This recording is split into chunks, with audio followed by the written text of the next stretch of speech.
Ya, sudah oke. Oke, mungkin kayaknya kita mulai saja ya, Mas ya. Bisa, Ya, Pak. saya coba buka dulu. Assalamualaikum warahmatullahi wabarakatuh. Selamat bergabung.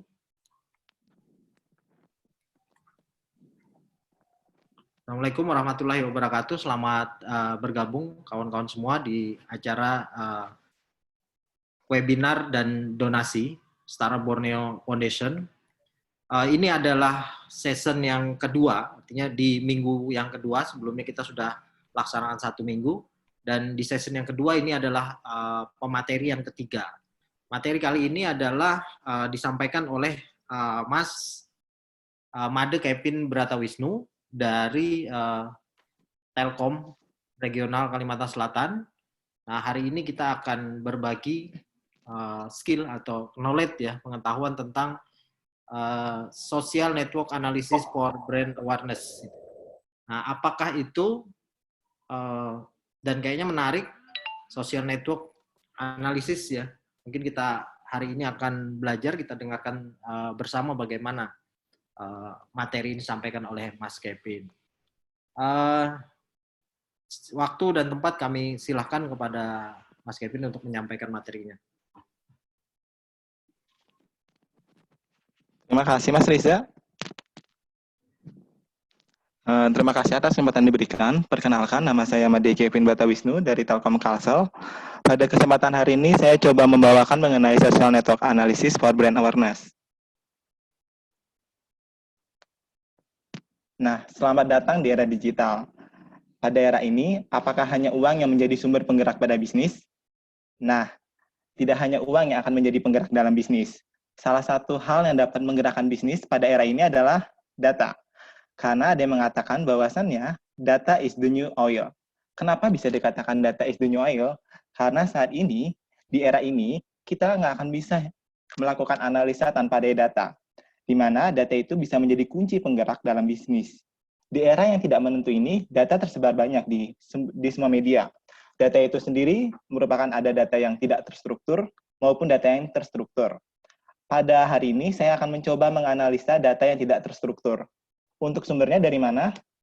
Di sini, saya akan mengambil sumber dari sosial media. Kenapa saya mengambil sumber dari sosial media? Dikarenakan kita mengetahui bahwasannya saat ini di Indonesia terdapat 160 juta pengguna media sosial. Kalau misalnya kita biasanya menganalisa brand itu menggunakan kuesioner, tentunya itu membutuhkan waktu yang lama. Kita harus menyebarkan kuesioner tersebut, dan uang yang dibutuhkan pun juga banyak. Karena tentunya untuk menyebarkan kuesioner, kita pastinya harus ngeprint dulu dan melakukan hal tersebut. Tapi apakah kita pernah kepikiran kalau misalnya kita bisa mengetahui brand kita itu bagaimana dari media sosial? Dengan cara kita mengambil data di media sosial dan menganalisanya.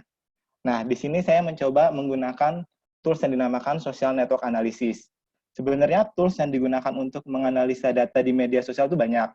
Contohnya text network analysis ataupun sentimen analysis, di mana sentimen analysis biasanya digunakan untuk mengetahui bagaimana sih pendapat masyarakat mengenai suatu brand di media sosial, apakah dia memiliki hal yang positif atau brand yang negatif. Di sini saya mau melihat bagaimana brand awareness-nya.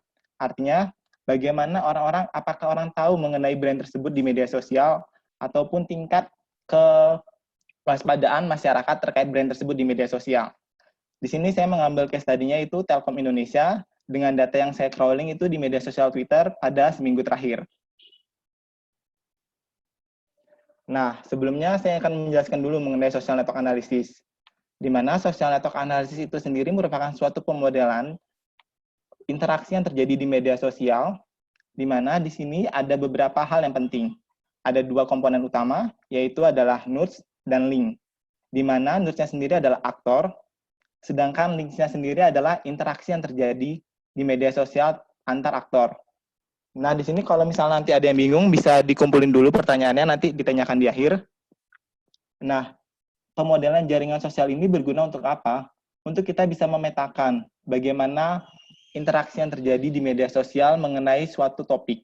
Biasanya kita ada beberapa keyword yang akan kita cari, di mana keyword tersebut menjadi topik yang dibicarakan dari para aktor. Di sini di contohnya sendiri ada empat aktornya, dengan interaksi yang terjadi ada 5. Nah, di sini kita bisa melihat ini baru social network yang sederhana, tetapi pada kenyataannya social network itu jumlahnya lebih besar dibanding ini.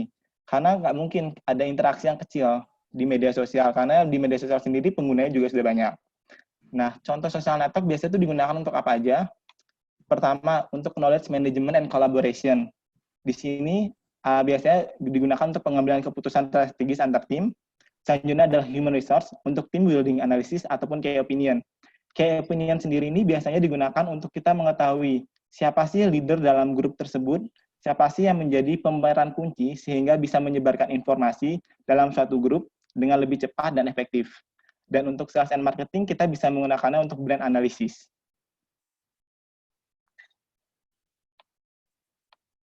Untuk brand analysis sendiri, di sini kita harus mengetahui dulu. Tadi setelah kita mengetahui ada social network analysis, di mana jaringan sosial itu sendiri, bahasa Indonesia dari social network, itu memiliki beberapa properties atau properties jaringan.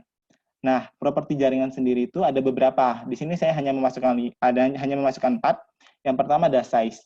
Size ini adalah ukuran dari jaringan sosial, terdiri dari nodes atau aktor yang berinteraksi dan edges atau interaksi yang terjadi antar aktor.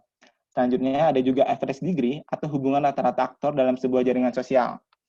Di sebelah kanannya, paling kanannya ada lambang up dan down. Nah, lambang panah ini mendeskripsikan lebih baik jika dia memiliki nilai yang lebih tinggi atau dia lebih rendah. Contohnya adalah di size. Di size sendiri merupakan ukuran dari jaringan sosial. Hal yang diharapkan di sini adalah memiliki nilai yang lebih tinggi dibandingkan dengan kompetitor. Di mana semakin tinggi, sebagai contoh, jika node-nya semakin banyak atau aktor yang berinteraksi mengenai suatu brand tersebut semakin banyak, menandakan awareness dari masyarakat atau banyak masyarakat yang tahu terkait brand tersebut. Sedangkan jika edges-nya juga lebih banyak, artinya banyak interaksi yang terjadi dengan keyword yang mengenai brand tersebut. Selanjutnya adalah average degree. Average degree diharapkan juga banyak. Jadi interaksi yang terjadi itu misalnya satu orang membicarakan mengenai Telkom. Diharapkan dia juga berinteraksi dengan banyak orang, sehingga satu orang misalnya A, dia kenal dengan B, juga kenal dengan C, artinya dia semakin banyak bisa menginformasikan mengenai produk-produk Telkom. Hal inilah yang diharapkan terjadi.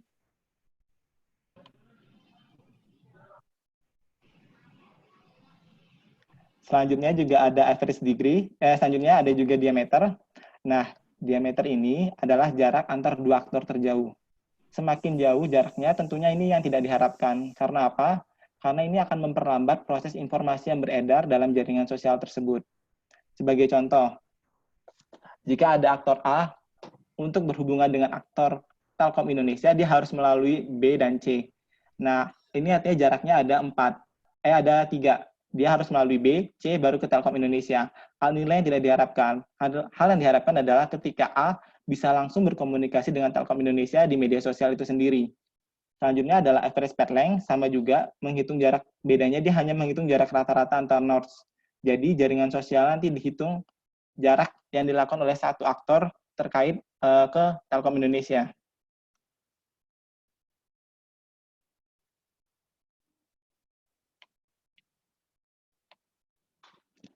Nah, ini adalah gambar social network of analysis dari Telkom Indonesia tadi.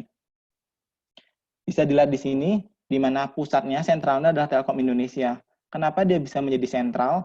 Dikarenakan di sini keyword yang saya ambil adalah keyword dengan @Telkom Indonesia. Sehingga yang menjadi sentral di sini adalah Telkom Indonesia.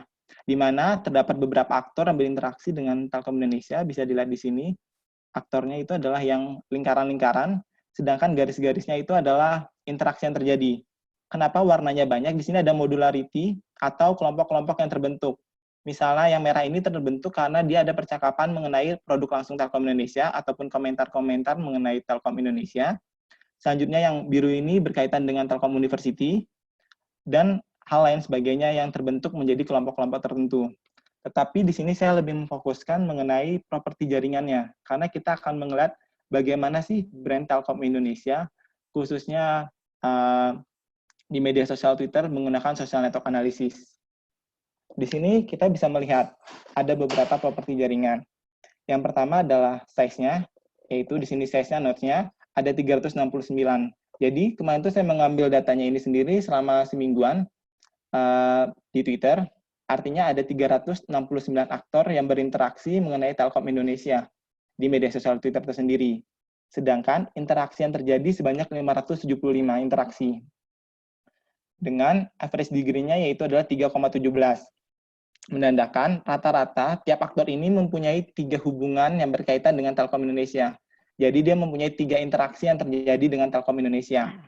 Dengan diameternya sendiri adalah ada 5, artinya jarak aktor terjauh ke Telkom Indonesia sendiri itu ada 5. Jadi bisa dicari nanti ada aktor yang untuk ke Telkom Indonesia sendiri dia harus melakukan tweet, nanti akan dilakukan tweet lagi, lalu akan di-reply oleh orang sehingga baru bisa berhubungan dengan Telkom Indonesia.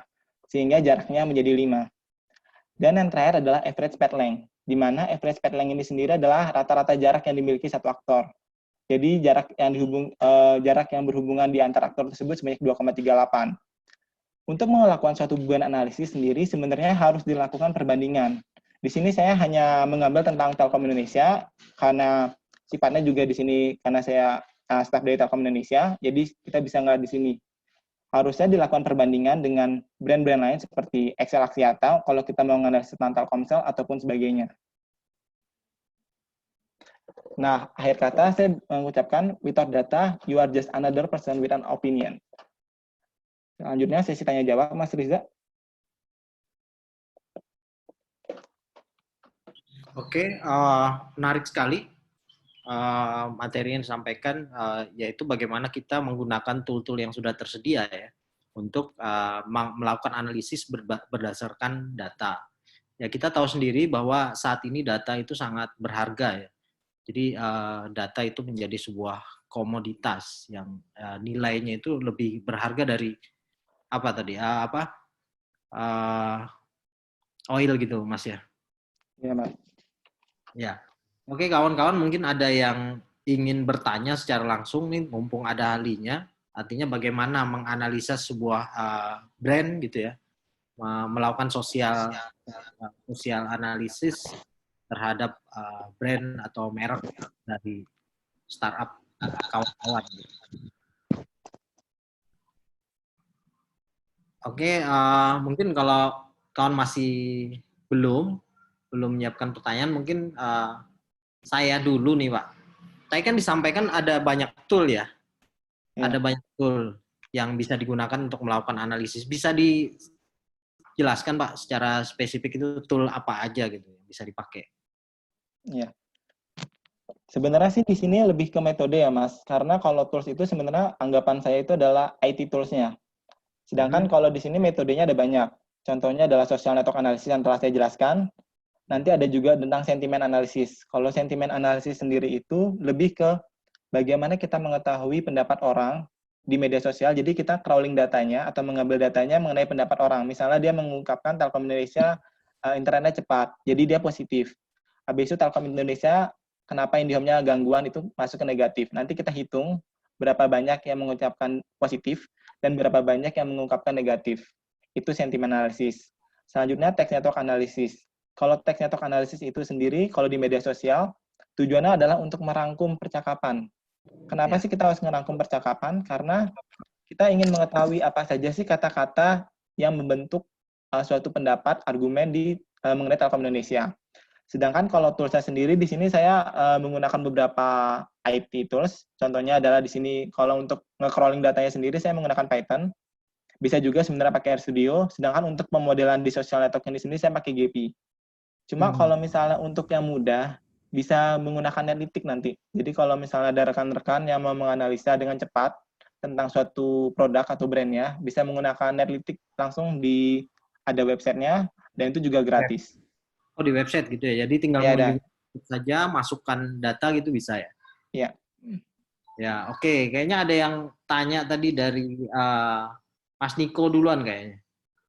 Sudah nggak cuma jari. Mas Niko? Oke. Ya.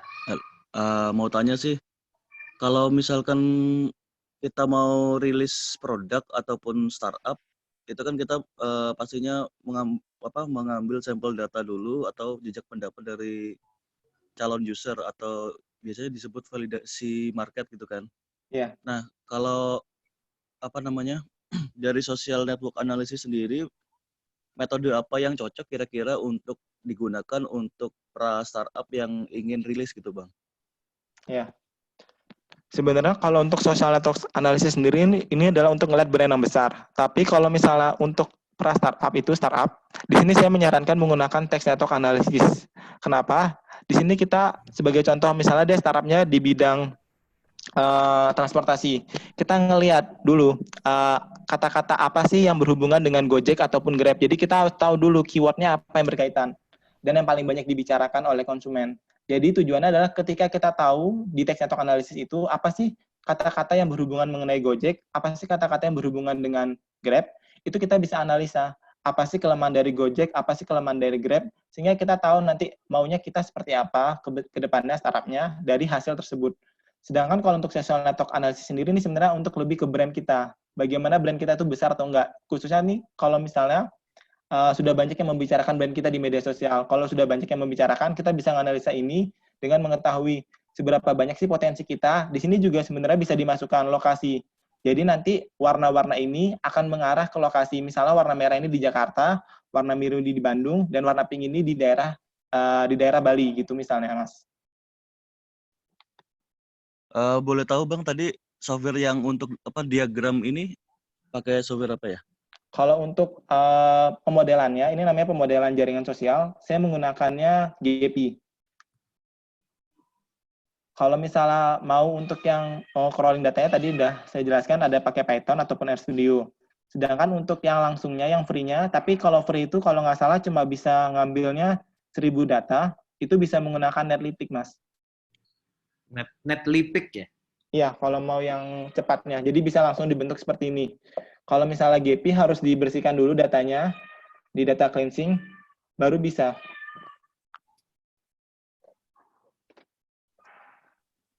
Oke, terima kasih Bang Kevin. Iya, kayaknya yang chat juga sudah ada pertanyaan nih, Mas. Dari umkm.id, ini salah satu member kita di Startup Borneo Foundation. Bisa coba disimulasikan softwarenya, Mas. Wah, ini minta disimulasikan kayaknya, Mas Kevin. Oh, disimulasikan. Ya. Ya, bisa nggak ini? Kalau misalnya yang full versionnya tergolong lama sih, Mas. Kalau misalnya mau yang full version, kayak misalnya tadi saya pakai Python ataupun RStudio. Kalau misalnya pakai Python atau RStudio kan harus nge-crawling data dulu. Saya juga ngambil datanya selama seminggu kemarin. Kalau mau yang cepatnya bisa pakai Netlify. Nanti saya, kalau Netlify bisa saya jelaskan ya, Mas. Tunggu ya. Wah, ini private kayaknya nih. Mas, umkm.id sebenarnya bisa ke sini sebenarnya. Nanti ke kantor Telkom aja langsung, Mas ya? Ya, bisa, Mas.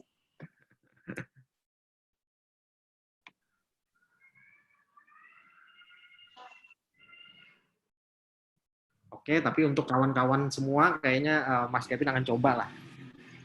Seperti apa mensimulasikan cara kerja sosial network analysis. Mohon bersabar. Nah, ini sudah kelihatan nggak, Mas, tampilannya? Belum kayaknya, Mas. Tampilannya sudah masih PPT ya? Masih PPT sih. Masih PPT ya?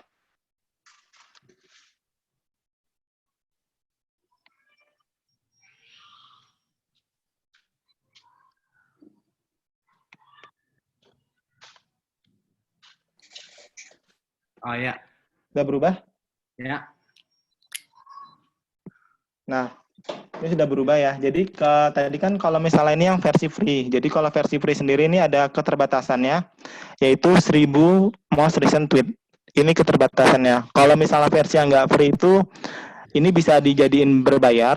Tapi kalau mau versi yang lebih advance-nya itu kita bisa pakai RStudio untuk crawling datanya, ataupun tadi kita bisa juga pakai Python untuk crawling datanya sendiri di media sosial yang kita inginkan. Kalau di sini emang terbatas biasanya buat Twitter. Nah, datasetnya ini kita mau apa? Misalnya kita mau ngambil tentang Telkom Indonesia. Nah, Twitter search-nya juga sama. Jadi kita tadi maunya tentang Telkom Indonesia. Jadi kita search @Telkom Indonesia sesuai dengan Twitter Telkom Indonesia. Selanjutnya kita import. Oh ya, untuk sebelumnya ini harus daftar dulu ya. Daftarnya gratis kok di Netlify ini sendiri.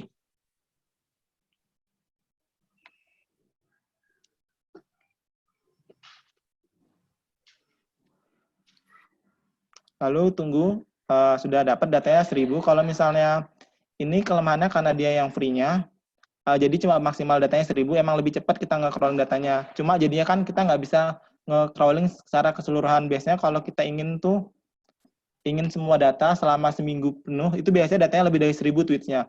Bisa sampai, kalau saya terakhir kemarin itu yang untuk data yang tadi saya tampilin itu lebih dari 10 juta tweets. Cuma saya kumpulin yang bener-benernya karena ada beberapa yang bot. Kalau ini nggak bisa dibersihin, yang botnya yang mana. Yang bot itu misalnya ada beberapa tweet yang misalnya dia iseng pakai @Telkom Indonesia padahal nggak berkaitan dengan Telkom Indonesia. Biasanya kan banyak itu online shop yang ngetek sembarang ataupun apa, itu biasanya yang harus dibersihkan. Nah, kalau ini setelah kita tahu datanya sudah dapat, kita pakai next step. Lanjut ke network analisisnya.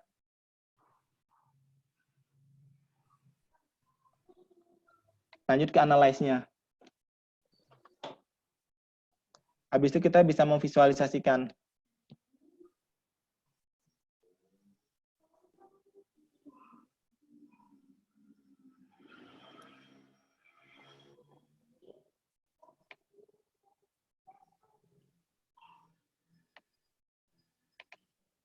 Nah, ini visualisasinya.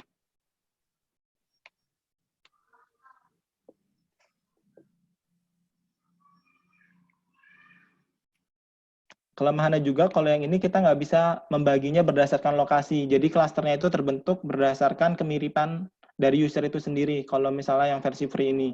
Jadi kan ini karena saya juga Netlitik-nya yang free, jadi cuma bisa ngeliatin kelompoknya berdasarkan kedekatan usernya. Selanjutnya untuk penganalisa propertinya juga nggak sebanyak yang saya pakai biasanya. Kan orang-orang pada makainya yang lainnya, seperti average path length kayak tadi saya jelasin.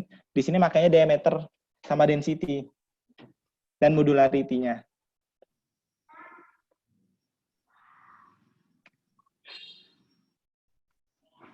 Oke, udah jelas, kayaknya mudah sekali Mas ya. Ya kalau yang ini, soalnya ini versi free sih Pak, jadi gampang ngambilnya juga cepat, dia ngambil datanya dan langsung dimodelkan sama dia. Kalau misalnya untuk yang advance-nya, biasanya kalau misalnya untuk di data analis, itu sendiri harus pakai yang Python untuk ngambil datanya banyak, biar banyak, sama untuk mengetahui lokasi dari pelanggannya, lokasi dari tweet tersebut. Jadi kita bisa tahu, jadi band awareness kita tuh di daerah mana sih yang tinggi dan di daerah mana sih yang rendah, gitu sih Pak. Kalau Itu ini bisa kita cuma tahu. terbentuk sendiri kelompoknya. Ini nanti Oke, kita bisa ngeliat siapa aja sih yang nge-tweet. Tadi bisa diklik, jadi bisa dilihat. jadi ini memang benar-benar sosial saja yang bisa kelihatan ya. Kalau tadi Iya, sama demografi dan lain-lain itu iya. bisa kelihatan. Pertanyaannya, saya mungkin nambahkan nih pertanyaan. Eh, Oke, ini kita data sangat berarti gitu ya. Nah, dalam hal ini kita ketika kita menerapkan untuk mengetahui brand awareness kita, apakah sumber datanya ini hanya dari Twitter atau di sumber-sumber yang lain nih, Mas? Kalau untuk sumber data sendiri, kenapa saya tadi ngambilnya Twitter? Ini juga karena mepet juga ya Pak. Kalau misalnya sebenarnya datanya tuh saya lebih banyak lagi. Cuma kita bisa ngeliat di sini rata-rata orang berkomentar jujur tuh di Twitter sih Pak, dibandingin di media sosial lain. Karena kan kalau di Twitter kita bisa ngeliat orang-orang kalau mau komentar keluhan tentang produk-produk, habis itu orang-orang juga mau memuji itu biasanya di Twitter untuk merekomendasikan. Sedangkan kalau di Instagram tuh lebih ke gambar-gambarnya, post-post. Dan di komennya juga lebih sedikit karena langsung ke Twitter, dan rata-rata kayak Telkom Indonesia sendiri punya Telkom Care di Twitter. Habis itu produk-produk lain juga punya Tokopedia Care gitu di Twitter. Jadi lebih tujuannya saya ingin mengambilnya bagaimana sih brand awareness-nya di Twitter, karena orang-orang lebih banyak bercakapnya di Twitter. Sebenarnya bisa ngambil juga di Facebook dan lain sebagainya gitu. Oke, kayaknya ada pertanyaan nih dari Mas Niko kembali. Silakan Mas Niko. Mas Kevin, kembali ke Netlitik tadi, itu bisa diekspor nggak ya datanya, kalau versi yang gratis?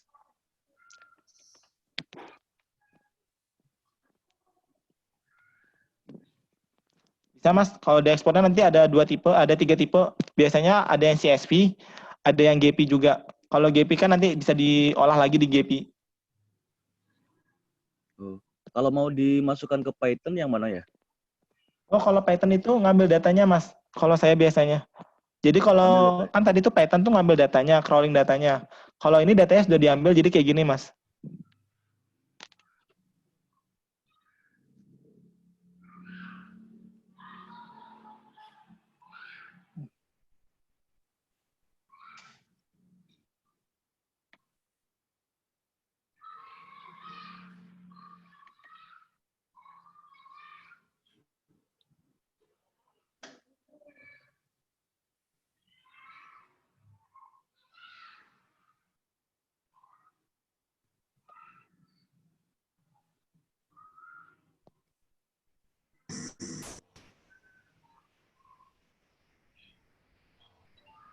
Nah, datanya tuh kayak gini.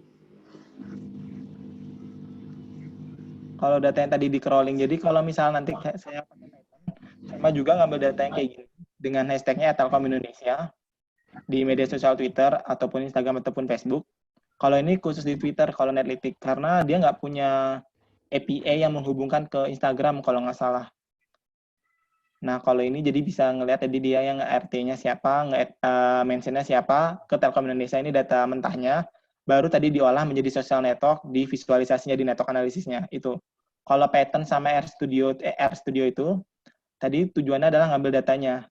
Kalau untuk pemodelannya, saya menggunakan GPI. Oke, kalau Netlytics ini selain Twitter, sosial media apa saja, Mas? Facebook bisa nggak? Nah, kalau di Netlytics ini terbatas. Nah, itu tadi terbatas karena di sini ada beberapa kayak media sosial yang nggak tembus API-nya. Application Programming Interface-nya nggak tembus. Jadi dia nggak bisa.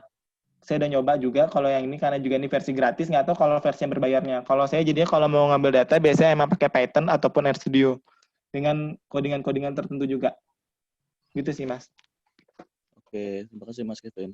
Ya.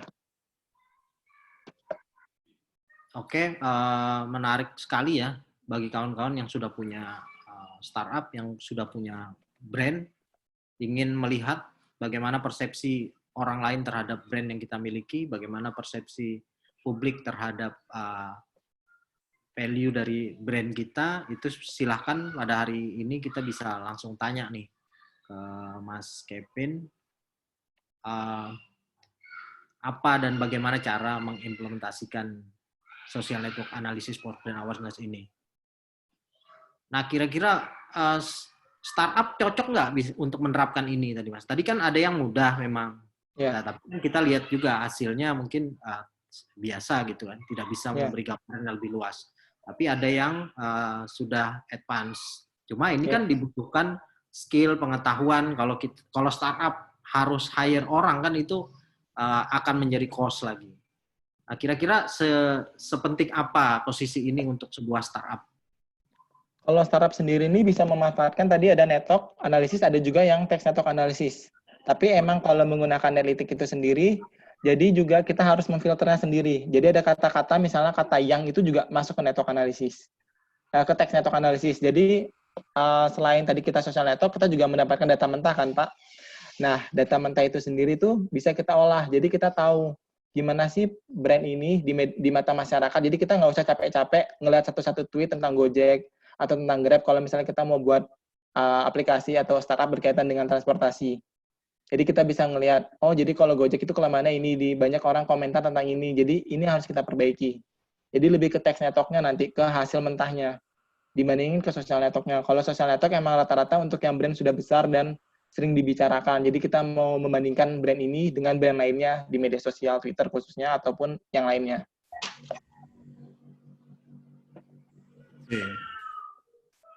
Oke, berarti memang sangat penting dan sangat dibutuhkan sebuah brand awareness gitu ya. Untuk bisa kita ukur, kita analisis. Yang jadi masalah, ini membutuhkan skill yang lumayan, Mas ya? Iya, soalnya ini emang data analis, kerjaan dari data analis biasanya. Oh gitu, jadi ini spesifik ada keahlian tertentu yang dibutuhkan gitu. Ya, biasanya kalau di perusahaan besar ini namanya data analis biasanya melakukan ini semua. Tujuannya untuk ngejaga image kita di media sosial. Jadi emang sebenarnya ada cara-cara trik-trik sehingga bisa memperbesar social network. Misalnya kalau Telkom itu juga, kalau kita lihat di media sosial Twitternya, untuk antisipasi yang negatifnya, selain kita harus ngebales tweet tersebut khususnya, karena tujuannya kalau kita ngebales tweet tersebut, jadi kita memperpendek jarak hubungan yang terjadi. Misalkan kalau misalnya kita nggak balas tweet tersebut, jadi dia berdiri sendiri nanti dikomen sama orang lain tanpa dikomen oleh Telkom. Jadi kelihatannya responnya jelek, jadi kita harus membalas cepat. Selanjutnya Telkom juga melakukan kayak kampanye-kampanye kuis. Jadi dia nanti untuk memperbesar informasi yang ada, dia ngajak orang-orang untuk ngelakuin jawab kuis dengan nge-tag siapa. Jadi semakin luas nanti social network-nya.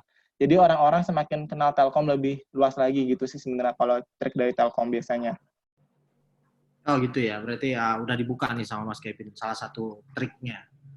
Oke, mungkin dengan sosial network analisis ini akan ditemukan gitu ya, ditemukan beberapa kesimpulan-kesimpulan, gitu ya, kesimpulan sehingga Telkom itu bisa mengambil keputusan atau langkah apa untuk memperbaiki brandnya gitu.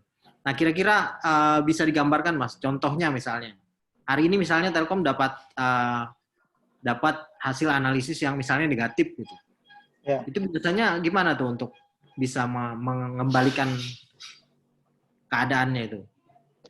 Kalau sebenarnya dari brand awareness sendiri ya Pak, itu tujuannya adalah ngelihat bagaimana potensi informasi yang beredar tujuannya.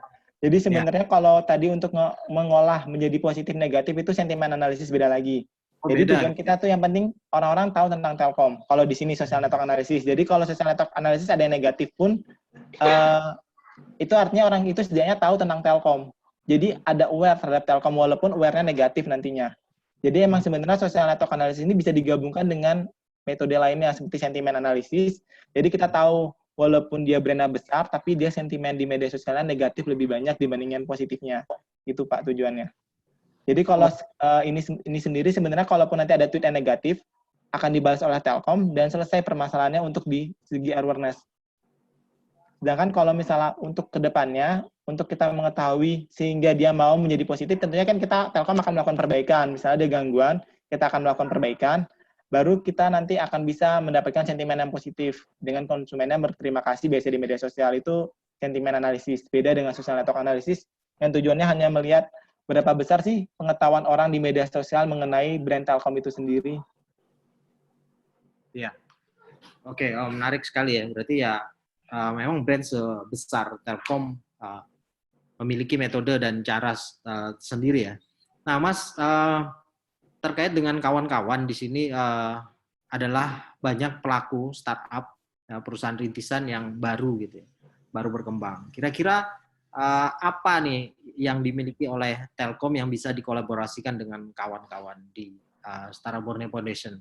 Kira-kira ada nggak? Ya tentu saja kalau masalah provider internet kan ya pasti Telkom gitu. Tapi apa hal-hal lain di Kalimantan Selatan? Karena misi kita di Setara Borneo Foundation adalah bagaimana kita melihat generasi milenial yang sekarang banyak di Kalimantan, itu kita mau dorong untuk menjadi pelaku perusahaan rintisan, artinya membangun startup, berinovasi terhadap perkembangan teknologi yang ada.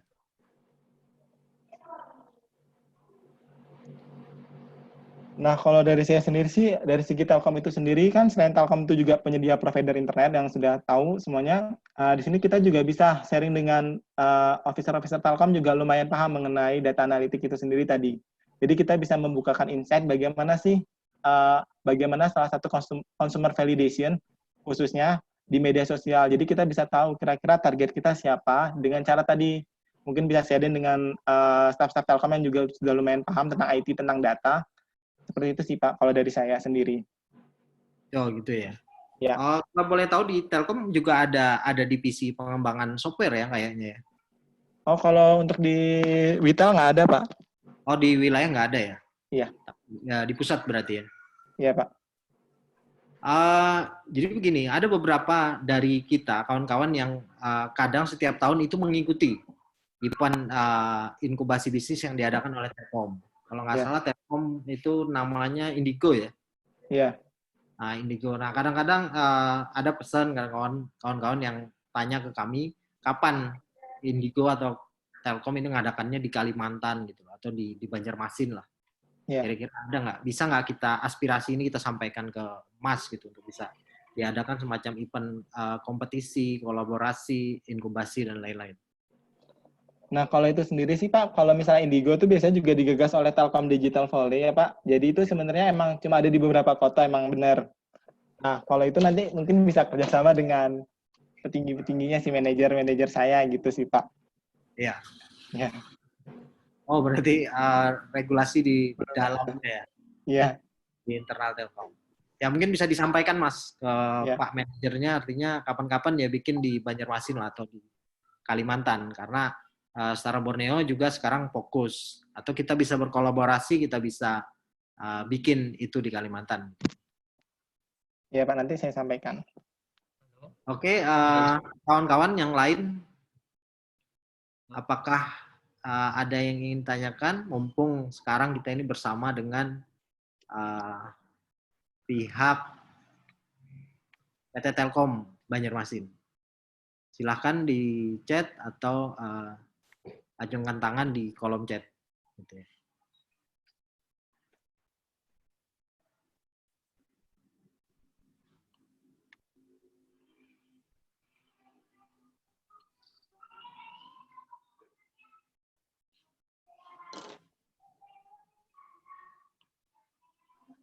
Ada? Silahkan, kawan-kawan.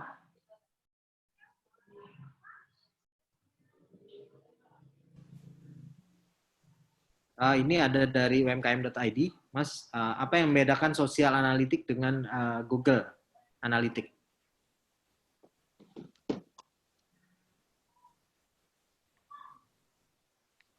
Nggak kedengaran tadi Pak. Apa yang membedakan sosial analitik dengan Google Analytics?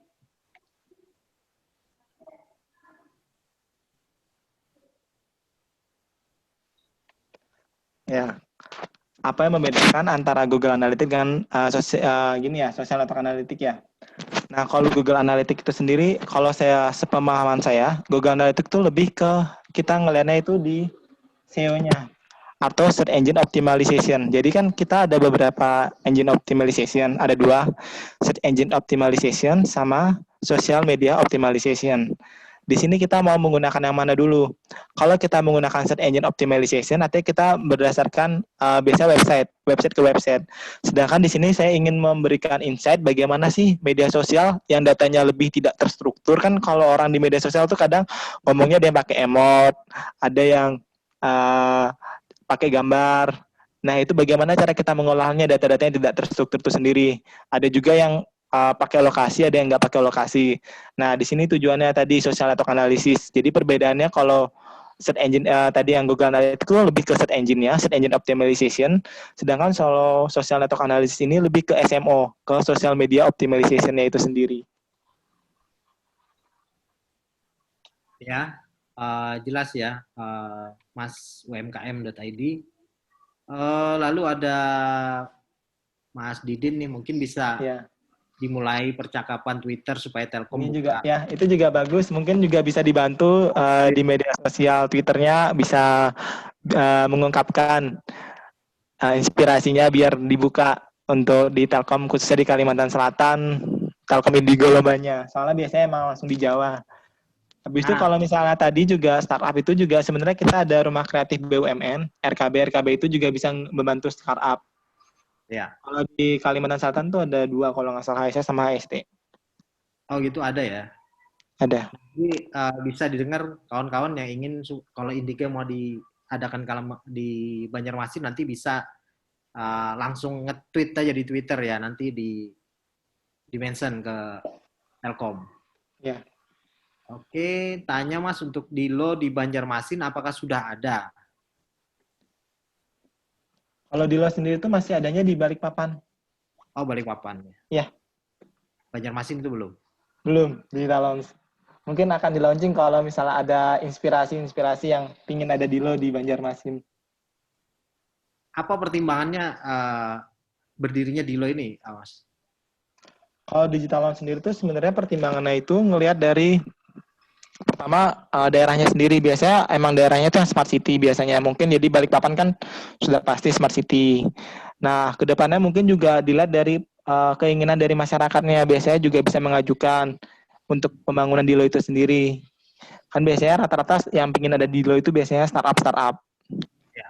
Jadi dia bisa ada inkubasi itu sendiri. Jadi gitu sih. Mungkin ada aspirasi yang bisa mengungkapkan sehingga ada Dilo nanti di Banjarmasin.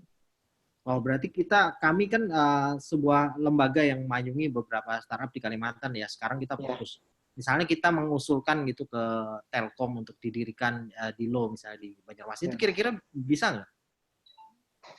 Mungkin nanti bisa disampaikan aspirasinya sih Pak ke kalau misalnya bisa ke Telkom Kalsel itu sendiri, nanti coba saya tanyakan ya Pak. Ke Twitter atau ke Telkom langsung?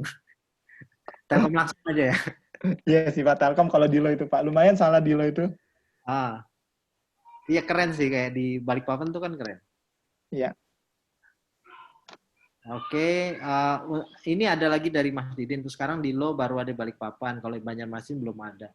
Alternatif lain adalah rumah kreatif BUMN. Di RKB punya Telkom, ada di HST dan HSS dan HSS. Oh, di Banjarmasin nggak ada ya? Rumah kreatif BUMN? Nggak ada sih, Pak. Nggak ada ya? UMKM ID ini mengatakan layak lah Kalimantan Selatan punya ada Dilo.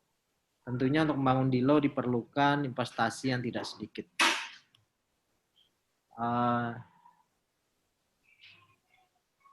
Oh, ini ada nih. Ini jadi ada beberapa stakeholder yang mesti berkolaborasi untuk bisa merealisasikannya. Ini maksudnya gimana, Mas? Ini ada jawaban dari Mas Didin, jika ada beberapa stakeholder yang mesti berkolaborasi untuk bisa merealisasikannya. Ini maksudnya merealisasikan Dilo. Maksudnya gimana? Oh, kalau misalnya Dilo itu sendiri kan investasinya tuh nggak sedikit ya Pak. Jadi tentunya kalau bangun digital lounge itu ada beberapa pihak yang harus ngebantu Telkom juga. Biasanya kalau ada kerjasamanya untuk Dilo itu sendiri. Karena kan ngebangun Dilonya itu sendiri dari segi investasi gedung dan sebagainya membutuhkan biaya yang besar gitu sih Pak. Kalau Dilo. Kalau misalnya saya pernah dulu di Dilo Bandung, itu emang lumayan besar sih investasinya juga, ada gedungnya juga. Itu kalau nggak salah dekat Telkom University Dilo Bandung. Ya, saya tanya sedikit, tujuan Telkom bikin Dilo itu apa sebenarnya? Dia impact-nya apa yang diinginkan? Biasanya Dilo itu untuk sebagai inkubator, inkubasinya sih Pak, mirip seperti itu sih Pak, Dilo itu. Oh, berarti memang khusus untuk inkubator gitu ya, untuk menciptakan. Ya, tapi juga ada juga ruangan yang bisa dipakai biasanya untuk itu, sama kayak tempat-tempat inkubator sih Pak. Oke.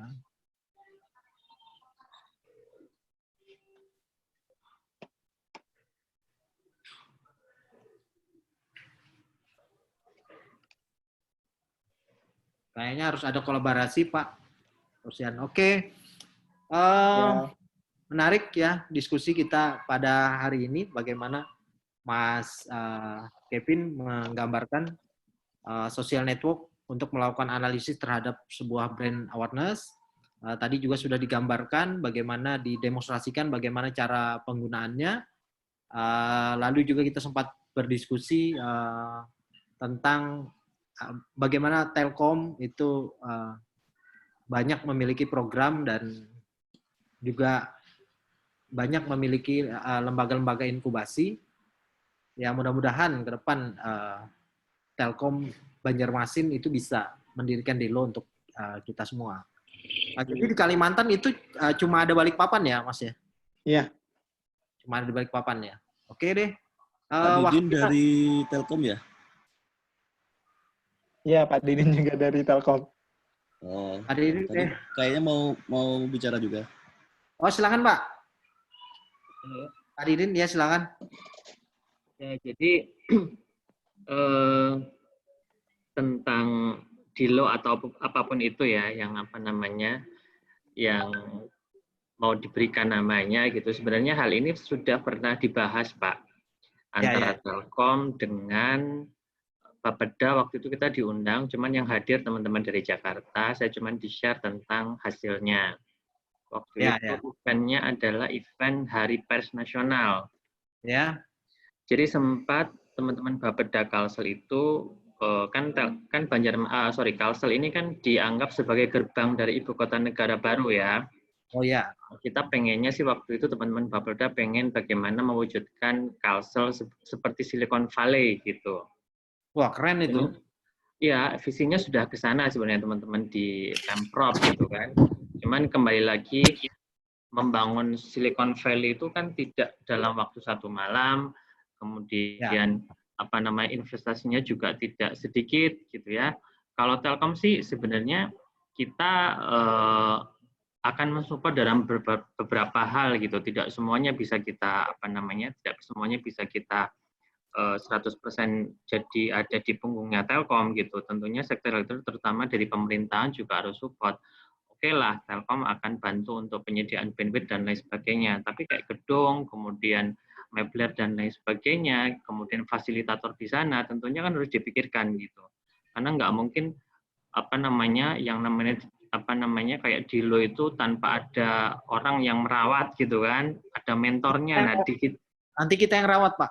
Nah, itu siap nggak kitanya gitu kan? Lokasi, Pak Ayi lokasi di mana? Batu Licin, Dilonya di Banjarmasin. Pak Ayi tiap pergi pulang pergi sini. Nah, itu yang harus dipikirkan sebenarnya yang masih perlu diskusi panjang, tapi arah ke sana itu sebenarnya sudah ada gitu. Tinggal kita memfollow up. Kalau misalnya kita mau bareng-bareng nih ke waktu itu kalau nggak salah kepala Bapedanya itu Pak, saya lupa. Pernah sekali ketemu itu udah ke arah sana. Jadi kalau misalkan mau kita follow up gitu supaya itu segera terwujud, ayo bareng-bareng kita ke sana follow up gitu hasil kemarin pertemuan pada saat hari pers itu seperti apa dan apa yang mesti kita lakukan. Telkom sih istilahnya kita welcome gitu. Karena kita punya misi bagaimana internet kemudian startup itu bisa menghasilkan sesuatu. Dan bisa juga nanti startup yang memang kita lihat potensial gitu kan, yang seperti yang Indigo itu Telkom akan biayai gitu. Kita kasih mereka modal gitu kan supaya ide mereka itu bisa tidak cuma menjadi sebuah ide, tapi menjadi sebuah produk yang tidak hanya sampai menjadi sebuah produk, tapi bisa menghasilkan uang gitu. Itu sih Pak Ayi. Oh ya, waduh menarik sekali jadinya Pak. Oke Pak, sebenarnya. Ya, jadi kalau nggak salah saya waktu itu dapat cerita kebetulan ada salah satu teman yang pernah dapat award gitu ya dari Telkom, itu mereka dapat 2M untuk bisa mewujudkan startupnya itu sampai bisa jalan. Dan itu Telkom tidak tidak meminta balik gitu. Misalkan kemudian ketika tes pasar dan lain sebagainya itu failed, ya sudah, namanya juga investasi gitu. Investor gitu ya? Iya, kita investor. Tapi ya pastinya dari 1.000 kita saring jadi 500, disaring lagi jadi berapa, sampai akhirnya kalau nggak salah 10 apa 5 gitu yang dapat funding dari Telkom. Oh gitu ya. Jadi program-program semacam itu memang ada ya, tapi ya tentu saja harus ada peran dan kepedulian dari pemerintah daerah gitu Pak ya. Iya, pastinya seperti itu. Berkolaborasi. Oke Pak, baik Pak, menarik sekali. Kami di sini, sebuah yayasan Pak saat ini. Jadi Setara Borneo Foundation itu adalah sebuah yayasan yang concern gitu loh, untuk mendorong berkembangnya teknologi digital. Artinya munculnya kawan-kawan generasi Z-nya Kalimantan, generasi milenial Kalimantan untuk bisa tumbuh masuk ke dalam industri teknologi digital.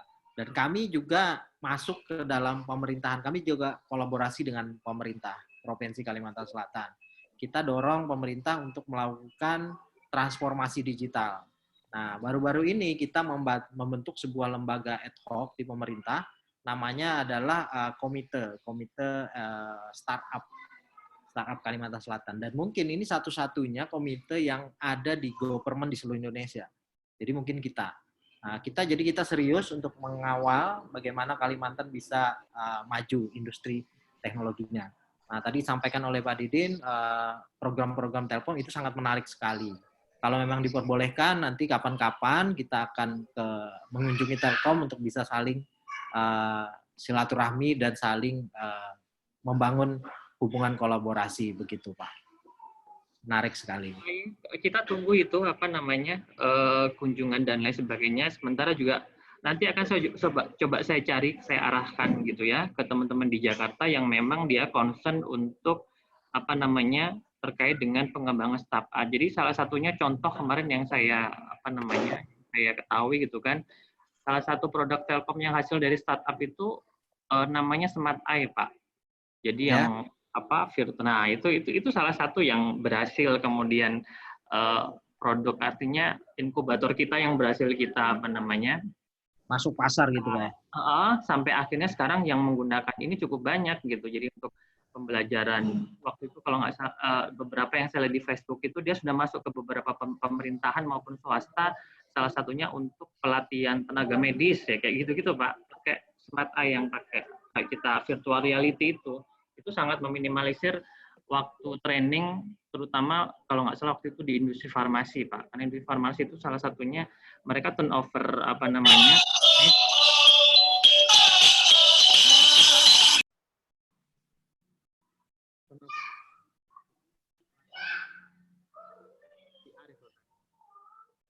dan ya saya welcome kapan Pak Iya mau ke sini, tapi kabari dulu karena saya juga akan kontak teman-teman di Jakarta, mungkin kita bisa Zoom ya. Jadi mereka bisa share experience, share SOP-nya seperti apa sih supaya apa namanya startup itu bisa menjadi pendanaan di Telkom. Kita sangat senang gitu. Jadi ada ide-ide fresh idea gitu yang bisa kita apa namanya kita grab, kemudian nanti ada expertnya yang bisa ngasih mentoring gitu kan, sehingga ide itu bisa terrealisasi sampai dengan ide itu bisa menjadi uang gitu, nggak cuma produk doang gitu. Kita juga akan bantu pemasarannya. Seperti itu, Pak. Oke, Pak. Sangat luar biasa dan menarik sekali, Pak. Cuma mungkin karena sekarang kita menuruti anjuran pemerintah, Pak, untuk di rumah aja. Kalau memang tidak ada kejadian COVID-19, mungkin nanti kita langsung banget nih. Setting waktu saya akan coba kontak dulu ke Jakarta. Kita akan setting waktu mungkin dengan metode ini, dengan media inilah kita. Oh ya, online aja, Pak ya. Ya. Oke, menarik sekali tadi Pak Didin menjelaskan panjang lebar tentang beberapa program Telkom, dan Telkom ini terbuka untuk kolaborasi kepada kita semua. Dan ya ini tentu sangat menggembirakan dan luar biasa bagi kita ya. Nah kembali kita kira kawan-kawan mumpung lagi bersama pihak manajemen Telkom nih, kira-kira ada yang mau ditanyakan? Ada lagi yang ingin ditanyakan? Sebelum kita tutup nih. Ini jadi sesi ini tidak terasa walaupun materinya singkat, tapi ini waktu sudah menunjukkan pukul 5 kurang 1 menit nih. Jadi waktu kita di acara tinggal 1 menit lagi. Sambil kita tunggu kawan-kawan, mungkin ada closing statement nih Pak, sebelum kita akhiri webinar hari ini. Kira-kira apa yang ingin disampaikan bagi kawan-kawan semua sebagai sebuah closing dari acara kita?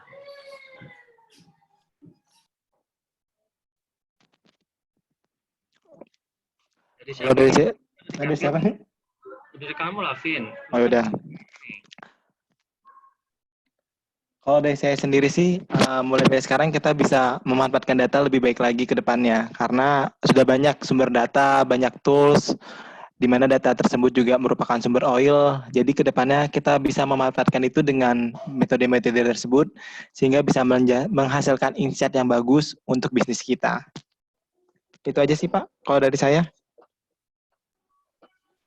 Pak Didin, kira-kira ada yang ditambahkan closing statement? Kalau dari kami, feel free aja Pak diskusi dengan Telkom, feel free untuk kontak kami. Kami BUMN gitu ya, memang kami punya kewajiban bagaimana mendukung mendukung percepatan penetrasi internet juga, mendukung bagaimana supaya internet dan teknologi informasi ini bisa kita manfaatkan bersama gitu kan. Bagaimana kemudian kita bisa mendukung pertumbuhan ekonomi dan terutama ekonomi kreatif gitu ya. Jadi mau ke saya, mau ke Kevin, mau ke RKB, datang aja ke Telkom, tanya aja, nanti mereka akan mengarahkan kemana sih sebenarnya yang lebih tepat untuk berkomunikasinya gitu. Karena masyarakat mungkin bingung gitu ya, Pak Didi nomor teleponnya berapa, datang aja ke Plaza Telkom, tanya aja nanti ke sana gitu kan, nanti akan diarahkan gitu. Oh ini diskusinya tepatnya ke sini gitu. Jadi tidak ada, kami terutama jangan sampai menganggap Telkom itu sebagai tempat keramat yang hanya bisa didatengin oleh orang-orang tertentu, hanya pejabat saja yang bisa datang. Enggak, semua masyarakat lapisan manapun, siapapun Anda, profesi apapun, silakan datang ke Telkom, cari informasi di sana gitu kan. Kalau ada pasti akan kita bantu. Kita senang aja karena dari startup, dari teman-teman, dari permasalahan, dari apapun yang disampaikan ke kami itu bisa menjadi sebuah peluang gitu buat Telkom gitu kan, untuk bisa memperbaiki kualitas kami, untuk bisa mengubah masalah itu menjadi sebuah peluang yang bisa kita kolaborasikan, intinya artinya bisa jadi duit gitu. Ini seperti itu. Jadi jangan sungkan bertanya lah, kalau bisa sering-sering datang ke Telkom gitu, apapun yang mau disampaikan kita akan terima gitu. Kita akan tindak lanjuti pastinya. Iya, terima kasih luar biasa Pak Didin, Mas Kevin. Artinya saat ini Telkom itu sudah sangat terbuka ya, siap berkolaborasi, menjadi perusahaan yang terbuka, open gitu, yang bisa menerima segala macam masukan, ide untuk bisa menjadi sesuatu yang lebih bernilai guna lagi. Luar biasa. Banyak orang sungkan mungkin Pak, karena nama besar Telkom, perusahaan sebesar Telkom ini kan ya raksasa lah di Indonesia. Nah yang kedua tadi yang sampaikan oleh Mas Kevin, bagaimana kita harus peduli dengan data, bagaimana kita bisa memanfaatkan, bisa memaksimalkan data untuk bisa mendapat keuntungan atau benefit sebenarnya dari era big data saat ini. Oke, teman-teman, kita sudah berada di pukul 17 jam 5, waktu kita sudah habis. Nah, dalam kesempatan hari ini, saya ingin menyampaikan bahwa program ini kita laksanakan untuk menggalang donasi yang nantinya kita kumpulkan, dana akan kita kumpulkan dan kita serahkan kepada pihak ACT untuk membantu para tenaga medis yang saat ini berada di garda terdepan ya, dalam rangka berperang melawan memutus rantai sebaran virus COVID-19 yang sangat masif ini. Nah, mudah-mudahan ini bisa memberikan manfaat bagi kita semua. Kami selaku penyelenggara, saya mohon maaf kalau ada kesalahan, begitu juga materi yang mungkin ada salah, yang ada kekurangan yang belum bisa kita sempurnakan. Demikian saya akhiri pertemuan hari ini dengan mengucapkan terima kasih kepada para pemateri. Saya akhiri. Wassalamualaikum warahmatullahi wabarakatuh. Waalaikumsalam warahmatullahi wabarakatuh.